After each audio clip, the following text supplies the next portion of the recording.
I don't even know how the lines have gotten blurred when it comes to abstaining. Hmm. Like now it's like suck a little this, lick a little this, and we're still pure. A little clip flicking. That's what And they call it's like, it. what? Why? Like, let's stop the cat. This is an Iwegbus production. Period. Okay, here we go with the question. I've been watching your podcast and your lives, and I really enjoy watching them. Y'all are killing it. I had a question about relationships and was wondering if you can cover it. How do you handle a situation where the person you're dating has a different perspective on purity / intimate acts? So how do you handle a situation where the person you're dating has a different perspective on purity? Okay. The first thing I want to say coming out the gate. So basically this person is dating someone and y'all have different perspectives on what purity is. Yeah. There is no, I don't even know how the lines have gotten blurred when it comes to abstaining. Like now it's like suck a little this, lick a little this, and we're still pure. A little clip flicking. That's what and they it's call like, it. what? Why? Like, let's stop the cat. Y'all know what that means. Y'all know what abstinence or I want y'all to actually answer this in the comments. Yeah, somebody tell us. I really want to know. What do y'all think that there are things that you can do? Now, obviously, something like I think you could kiss, which could lead to stuff. But I'm talking about like, we're talking about actual things that can make you have an orgasm. Yeah. Why do y'all think that's okay when you're trying to remain pure? Yeah. So I'm maybe I'm coming off extra strong on this, but I'm so lost on how that, when did it happen that now it's like definitions of it. Oral is okay, or like doing it in certain things is okay, or I thought it was none of the above. Kissing was the only thing that wasn't. I thought that no private parts get touched. But to answer your question, so I just had to say that first. To answer your question, how would I handle how do you handle someone with different perspective on purity if they do not have the perspective of purity that is biblical? Now, it's one thing for you to struggle, right? For you to be like, man, we know that we're not supposed to be doing this. We're fighting, we're trying, we might have had a slip up. That's one thing. It's another thing to be like, I mean, give me a little, and now we got to talk about the fact that you don't have no integrity.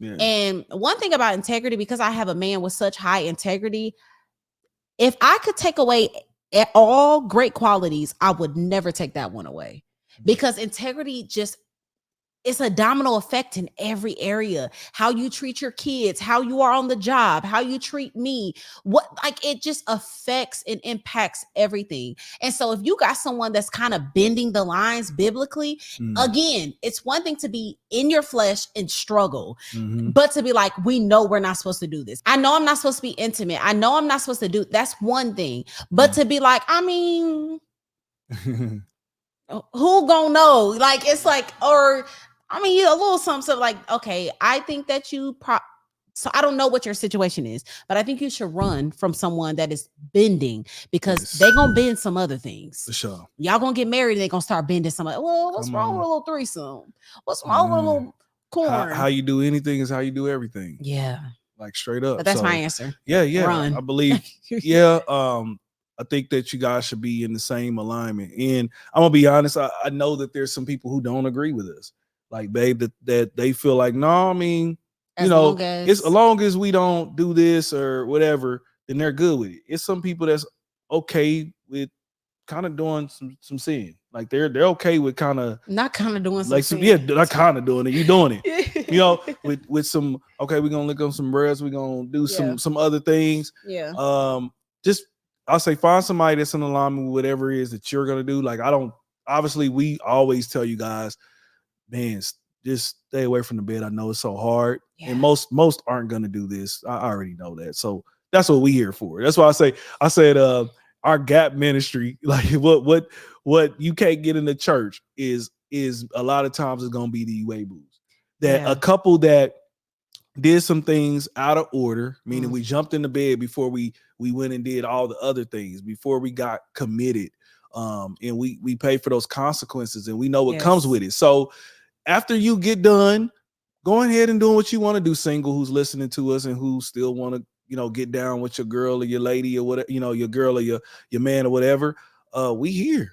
And we're not here to condemn you because we messed up too. We here to love on you. Yes. And I know for sure, most times there's going to be some red flags that you'll overlook because it was so good. Because you're in the euphoria of how they making you feel. You don't want to break their heart or whatever the case. I'm telling you, it's going to be there. And that's when we'll step in and we able to help you because we learned. Like it was some things that we didn't see about each other that we had to work through. And so we help other people. So I say again, get somebody with your temperament when it comes to what abstaining looks like for you. We believe that it's nothing. It's straight up nothing. I mean, except for a kiss, and boy, them kisses, boy, when you really attracted somebody and they know how to kiss. Girl, when I kissed you, boy, it was the end. That shouldn't. We kissed for like an hour. So bad, y'all. That was so bad. I ain't gonna not boasting in our sin. We did. I left that kissing session with my jaw was sore. Call ourselves trying to be good. Trying to be good and just kiss. Man, that kiss lasted forever. Lasted forever. And then by the next time we going. You know what I'm saying? And we just don't want people to end up with those. A lot of times that's why you see the divorce rate up so high. Is because like, okay, so what happened between when they was the bomb before y'all got married? What happened?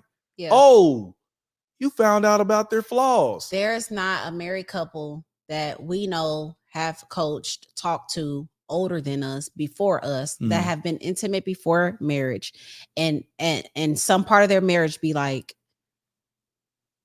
complaining about stuff where we're like, why you didn't know about that? She always been that way, but you was humping and bumping, thumping and trumping.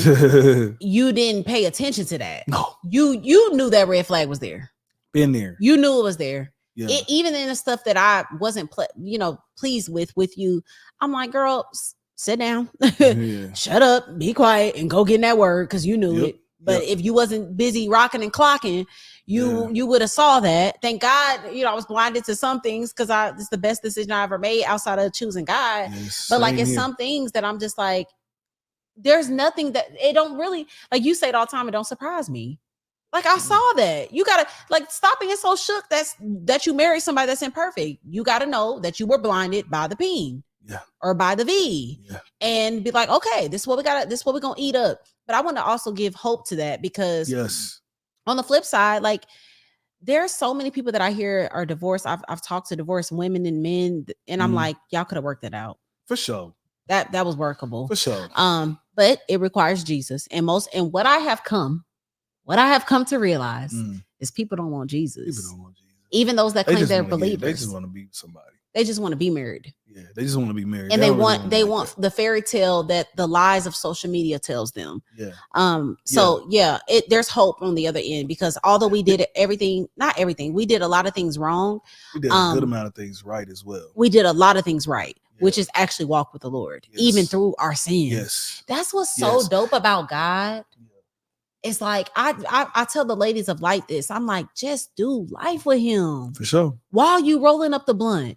While you at the hookah bar, while you throwing it back to a Negro you ain't supposed to, just keep talking to him. Like you got to stop comparing your life to somebody else's. Like God is going to change you if you let him. Yes. If you really walk with him, he is going to change you. Mm-hmm. He is going to fix that. He's going to clean that. He is going to shift that. And I don't want to give anybody a false idea that if you do abstain, that there's not something that you're going to miss. You're still gonna miss some things. For sure. You're still gonna miss some things. You just won't miss as much. Right. Okay. You won't miss as many deal breakers that would have been like, dang, if I knew that, if I knew dang, I didn't know that you did that before. I didn't see that. I didn't see how you had that emotional habit right there. Yeah. I didn't see how the anger issue. Dang, I didn't see that alcohol issue that you like to smoke so much. Dang, nah, but you won't miss some of those things as much. Yeah. But you're gonna miss something regardless. For sure. And the more that you go into marriage,